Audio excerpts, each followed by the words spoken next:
Hello, magandang araw po sa inyong lahat. Nandito naman po ang inyong kaibigan at kapatid na si Lolo Ben na naghahatid sa inyo ng balita at mga pananaw at kuro-kuro sa mga nangyayari dito sa ating bansa. Alam niyo ngayon nandito ako ngayon sa Amerika at ako ay nagbabakasyon. At alam ko naman kung ano yung nangyayari sa ating bansa at katatapos lang yung eleksyon natin, yung mid-year election, at lumalabas po ngayon yung trending at mga about 90% na yung resulta na natanggap na ng COMELEC at ito ay inilalabas na rin sa ating mga social media platforms. At ito ang nakalap kong trending at ang nangunguna ngayon ay si Senator Bongo. Ang pangalawa ay si Bam Aquino. Pangatlo si Bato de la Rosa, senator siya. Pagkatapos pang-apat si Erwin Tulfo. Ang panglima si Kiko Pangilinan, yung dating senador yan. At pang-anim si Marcoleta, yung dating congressman. Ang pang-pito si dating senador Ping Lacson. At pang-walo si dating senador Tito Soto. Ang pang-siyam yung dating senador na si Pia Cayetano. Pang-sampo ay ito po ay baguhan, yung anak ni dating Senator Villar at kapatid ng ating senator din na Villar, ito si Camille Villar. Siya ay baguhan. At pang-11 ay si dating senador Lito Lapid at yung pang-12 si Senator Amy Marcos. So ito ang initial kuro-kuro ko o analysis ko. Isa, mali po yung pinapublish ng mga poll survey na galing sa Pulse Asia, SWS at saka yung Okta Research. Maling-mali po kasi yung mga nilalabas nilang poll survey hindi pumapasok sina Bam Aquino at saka si Kiko Pangilinan. Ngayon pumasok sila. Siyempre nandyan si Erwin Tulfo, nandyan si Bato, nandyan si Bongo, nandyan si dating Senator Ping Lacson. Consistent sila nandyan sa 12. Pero nakapagtataka sina Bam Aquino at saka si Kiko Pangilinan. So anong ibig sabihin yan? Ito ay mga dating kakamping, mga pinklawan ang tawag dito. Mga dating kasama si Robredo, dating Vice President Robredo. So ayun na nga. So ngayon na ganun na nga ang trending. Pasok si Amy Marcos at pasok din si Camille Villar. So ano pa ang ibig sabihin nito? Ang pangalawang nakikita kong kuro-kuro o pananaw na nakikita ko rito sa tingin ko, personal na opinion ko, hindi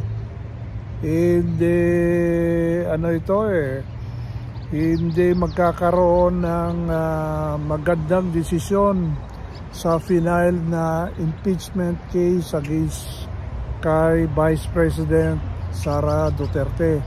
Ang lumalabas kasi dito, meron ng 7 na aliado sa mga pro Duterte sa lumabas na membro ng bagong Senado ngayon. At hindi pa kasama dito yung magkapatid na si Cayetano. At alam naman natin dito mga Cayetano na ito naka-align dito sa mga Duterte. Yun ang paningin ko. So ano pa ang pangatlo?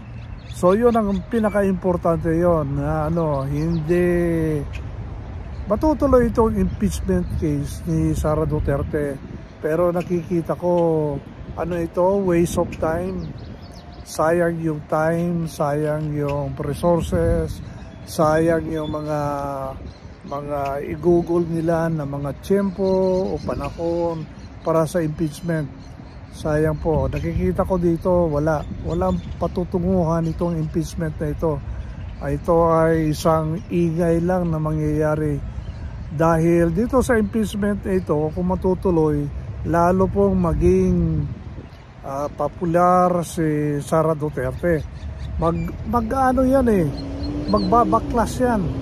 So ang mangyayari dito, the more na may expose mo si Vice President Sara Duterte, the more na makikilala ng mga tao.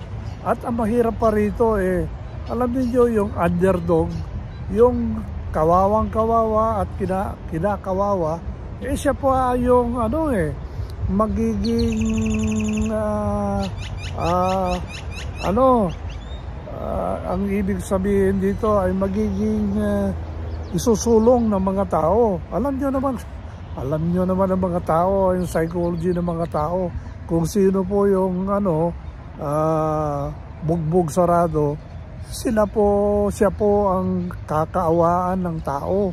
Ganun tayo So ang mangyayari dito, magbabackfire itong impeachment na mangyayari ngayon. Ang mangyayari pa ngayon is maglalabas yung prosecutor kung ano yung mga ebidensya.